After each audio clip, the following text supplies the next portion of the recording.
At the family gift exchange, I handed my sister a letter. I'd paid for her final semester so she could graduate on time. She read it, looked around, and said, "He thinks money can make up for the fact that we don't need him?" The room laughed. I took the letter back and said, "Guess you'll have time off next spring." 15 minutes later, she was crying in the hall. My parents' faces paled. "But we're family." My sister always expects something expensive from me: jewelry, designer crap, cash if she's really lazy about pretending. This year, I gave her something better. Or at least I thought I did. When it was my turn to give out gifts, I walked over and handed Megan a plain white envelope. No wrapping. No ribbon. Just her name on it in black ink. She looked confused. Then suspicious. I sat back down. She opened it. Pulled out the letter. Read it once. Then again, slower. Inside was a one-paragraph note I'd written, explaining how I'd found out she was $8,300 short on tuition, how she'd already missed her first payment for spring semester, and how I'd paid the whole thing off so she could graduate on time. I even included a copy of the transaction and the confirmation from her university. She finished reading. Looked up. Dead quiet in the room. Then she laughed. Not a nervous laugh. Not a grateful laugh. An ugly, mocking laugh. She held up the letter like it was a joke and said, "He thinks money can make up for the fact that he doesn't need us?" Everyone laughed with her. My dad actually clapped. My mom covered her mouth, eyes watering with laughter. Even Grandma Susan let out a little snort, like Megan had just won the round. I didn't say a word. I just stared at all of them. Then I leaned forward, reached out, and calmly took the letter back. I said, "I guess you'll have some free time next spring." And that was the moment the room flipped. The laughter stopped. My sister's smile froze. My dad's face shifted like someone had yanked a rug out from under him. My mom whispered something I didn't hear. Megan just stared at me, like she didn't understand what had just happened. 15 minutes later, I passed the hallway on my way to the front door. Megan was sitting on the floor, crying. My mom was kneeling next to her, trying to comfort her. My dad was pacing. Both grandmothers were sitting on the stairs, watching, like they couldn't decide if this was drama or tragedy. I opened the front door. My dad stepped in front of it. "Where do you think you're going?" he said. I told him I was leaving. He said, "Not after that little performance. You ruined Christmas." My mom nodded behind him. Megan called out, "You're seriously just leaving?" I looked at all of them. The hallway. The staircase. The fake garland that still had dust on it from last year. I closed the door, took off my coat, walked back to the table, and sat down. Everyone followed. I said, "Here's how it's going to be now." Nobody moved. My sister was still red-faced, sniffling, trying to save whatever pride she had left. My mom looked like she couldn't decide whether to cry or slap me. My dad looked like he was winding up for one of his fake righteous monologues, but I wasn't giving him the chance. I stayed seated calm, like I wasn't the one who'd just flipped the entire room upside down. I started with the basics. I said, "For the past few years, I've been the emergency fund for this family. Whether you admit it or not, you've all gotten comfortable with the idea that if something goes wrong, Kevin will fix it. Megan's tuition? Fixed it. Groceries when Dad lost his job? Fixed. New washer, new fridge, a bunch of plane tickets, 2 cars you couldn't afford to repair. Fixed, fixed, fixed." I looked at each of them one by one. No one argued. Just blank stares. I leaned back in my chair. "That ends tonight." I let it sit for a second. Megan looked down at her lap. My mom shook her head slowly. My dad's jaw tensed like he wanted to punch something but knew he couldn't afford to break another wall. Then I added, "Oh, and since we're all being honest now, you too owe me $3,000. I loaned it to you last spring when you said you'd hit a rough patch. You promised you'd pay it back in a few months." My dad immediately cut in. "We said we would, and we will." I nodded. "Good. I'd like to see that happen. But I'll be honest with you, I've written it off in my head already." That hit harder than I expected. My mom flinched a little, like the thought of me not trusting them with money was more insulting than anything else that had happened all night. My dad said, "So you think we're thieves now?" "No," I said. "I think you're comfortable.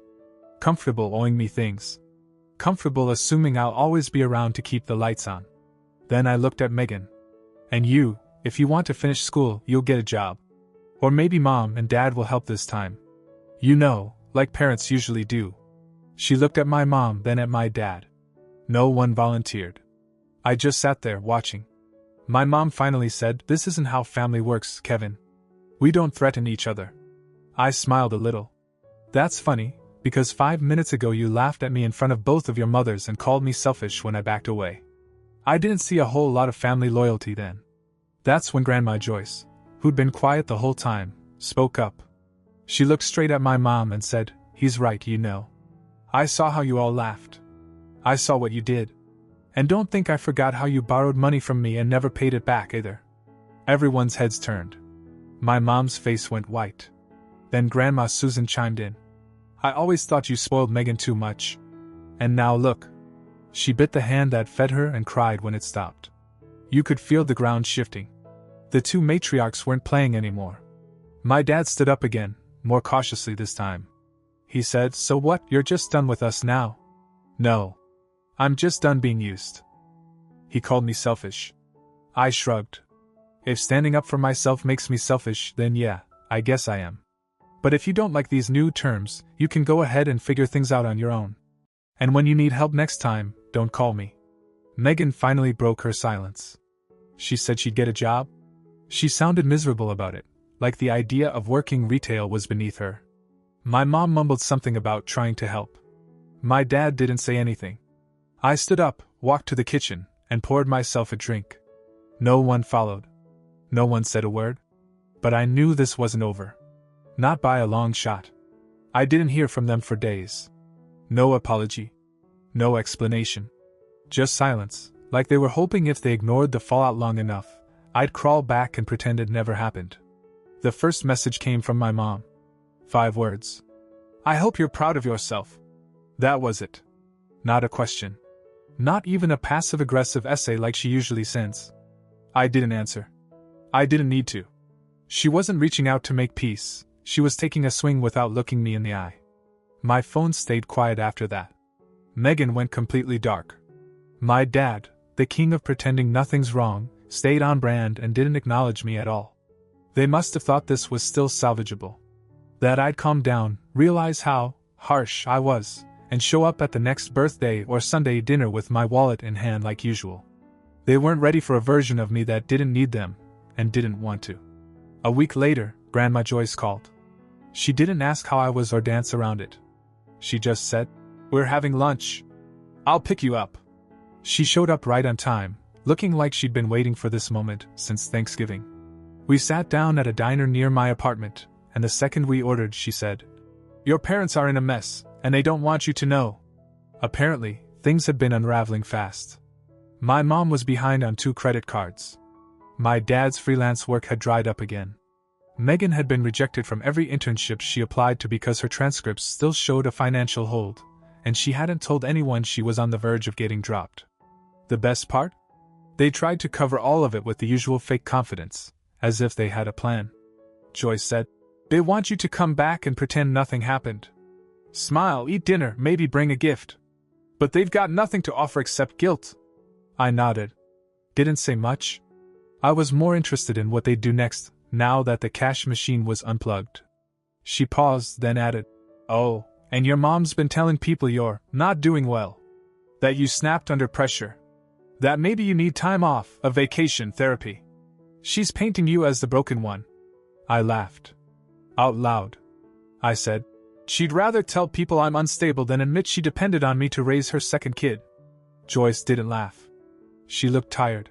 She said, "They won't apologize. Not because they don't feel guilty, but because they don't want to owe you that too." Then she said something that stuck with me. "You're the only adult in that family. And they hate that." When I got home that night, there were 3 unread messages from Megan. The first said, "Hey." The second said, "Can we talk?" The third said, "I got a job. At Lark. It's retail, but it's something."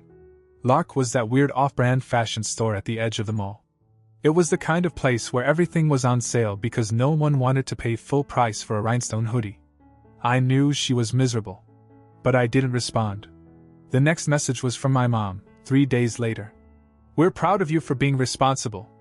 Hope you can forgive us soon." I didn't answer that either. Forgiveness is a transaction. And they were already too far in debt. Then my dad sent something weird. A photo. It was our dinner table, set for 5. One chair empty, mine. The caption just said, "You belong here." Suddenly, they wanted to play the emotional card. The same people who laughed when I tried to help were now acting like I'd abandoned a sinking ship. Like I owed them my loyalty just because we share a last name. Then came the voicemail. Megan's voice. Crying again. But different this time. Less performative, more desperate. She said she couldn't make her rent. That her job barely paid enough for gas. That she didn't know how she was supposed to focus on school while juggling everything. And then she said something I didn't expect. "I miss how things used to be." I stood there listening to it on loop. Yeah. I miss how things used to be, too. Back when she said thank you. Back when my parents remembered who paid for the roof over their heads. But those days were gone. And none of them knew yet just how deep this was going to cut. The voicemails sat in my inbox for 3 days. I didn't delete it, didn't respond, just let it hang there like a photo from a time I didn't really believe existed anymore. Megan wanted things to go back to normal. But the truth was, there never was a normal. There was just me paying for silence. Then, out of nowhere, my mom showed up at my door. She didn't call ahead.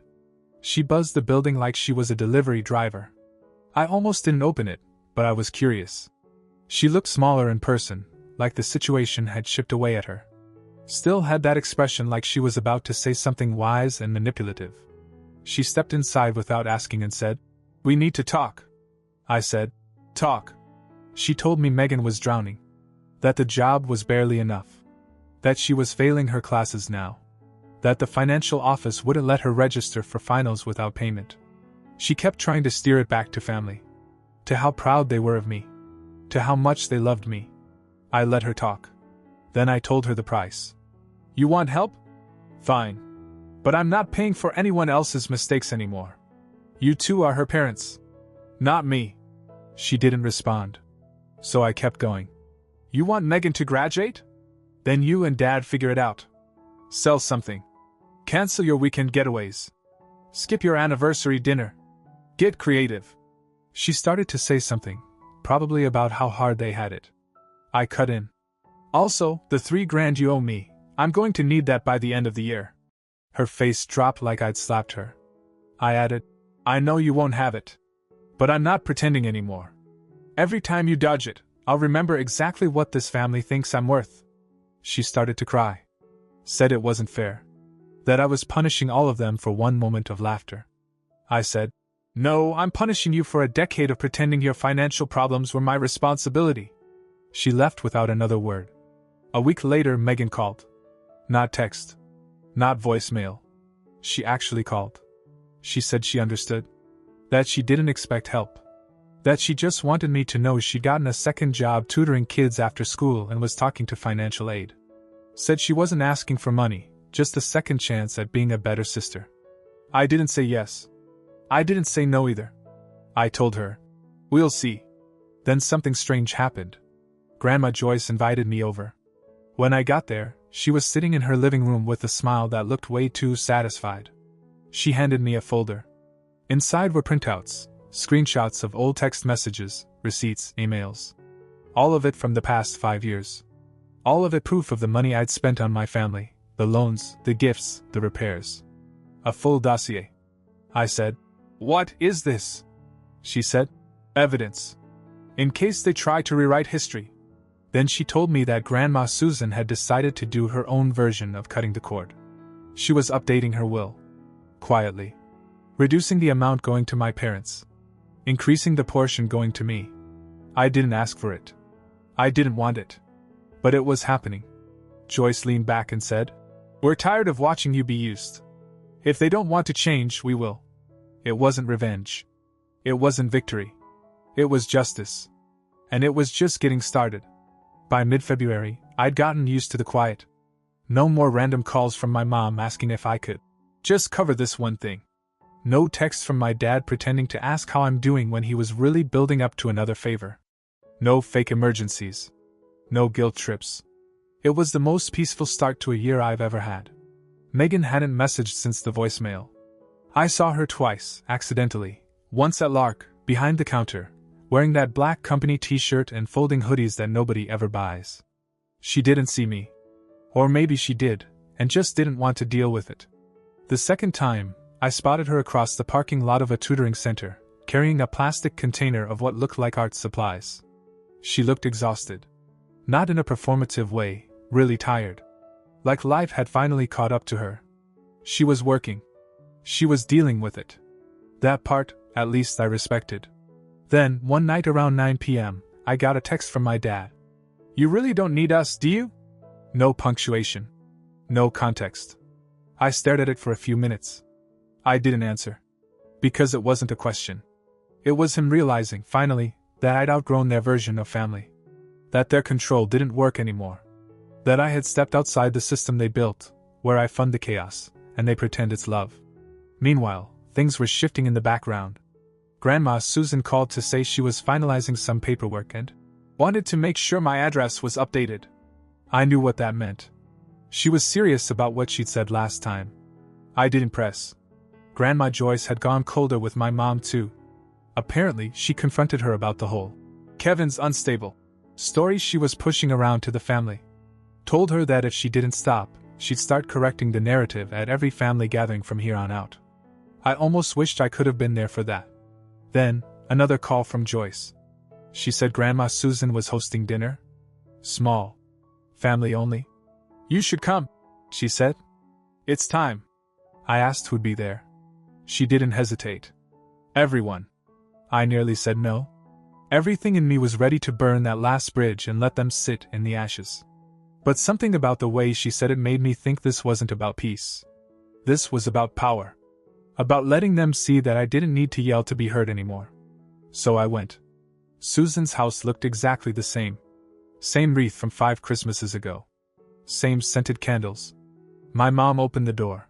She didn't say hi right away, just looked at me like she wasn't sure how this was going to go. Then she stepped aside to let me in. My dad was already sitting at the table like he didn't remember anything that had happened.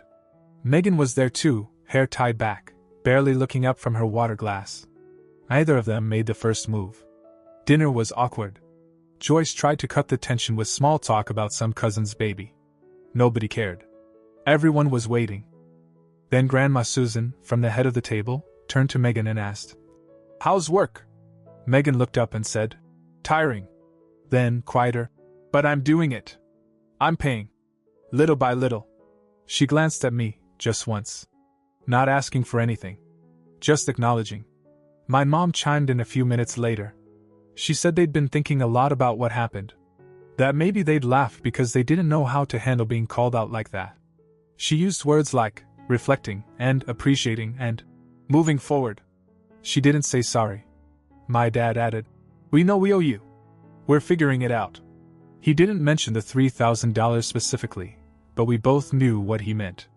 I didn't say anything. There was nothing left to say. Then Susan leaned forward, rested her elbows on the table, and said, "This is your moment to start over. And if you screw it up, don't expect either of us," she looked at Joyce, "to protect you from it." They nodded like kids being scolded. After dinner, as I was putting on my coat, Megan handed me an envelope. I raised an eyebrow. She said it wasn't money. Inside was a card. Not store-bought. Just plain cardstock with handwriting. It said, "I know I messed it up. I said things I can't take back. You gave me more than I deserved, and I threw it in your face. I'm not asking for help. I just want to earn the right to be your sister again. I'm sorry." There was no signature. Just her. I didn't say anything. I just walked out, envelope in hand. We weren't healed. Not even close. But the hierarchy had changed. I wasn't their safety net anymore. I was something else now. Their reminder. Spring showed up early, like it was tired of winter too. The air got warmer, everything smelled like wet pavement and thawed dirt, and people started pretending like the year hadn't opened with a full-blown implosion in my family. But I remembered. I remembered all of it. And more importantly, I remembered who they were when I finally stopped carrying the weight for them. Megan scraped through the semester. She didn't message me about it, but Grandma Joyce kept me in the loop. Passed all her classes. Started interning somewhere unpaid, part-time, with a 90-minute commute each way. I didn't say anything to her. Not then. But I saw her once outside the bus stop near my place. She was standing there in cheap flats, half asleep, holding a Tupperware container like it was her last possession. She looked like someone who finally understood what it meant to fight for something. I didn't wave. I just watched her go. Quietly. The thing about people who've coasted their whole lives is, they either crumble when things get hard or they evolve. Megan didn't crumble. She suffered, but she didn't break. That mattered more to me than an apology ever would. My parents, though? Nothing changed. The $3,000 they owed me became this ghost that no one acknowledged. They talked around it like it was some unspeakable word. No. We're working on it. No. We haven't forgotten. Not even an empty promise to stall me. It was like they believed that if they never said it again, it would disappear. I could have brought it up. But I didn't. I wanted to see how long they'd pretend. They were playing the long game, but so was I. Instead, my dad kept sending me links to articles he thought I'd like. My mom tried nostalgia, old family photos, recipes I used to like, comments about. Those were good times. All harmless on the surface. But I knew what it was. It was currency. Trying to rebuild something without paying for the damage they caused. That card Megan gave me, the one with her apology? I still have it. It's in the drawer with my passport and the title to my car. I don't read it often, but I haven't thrown it out either.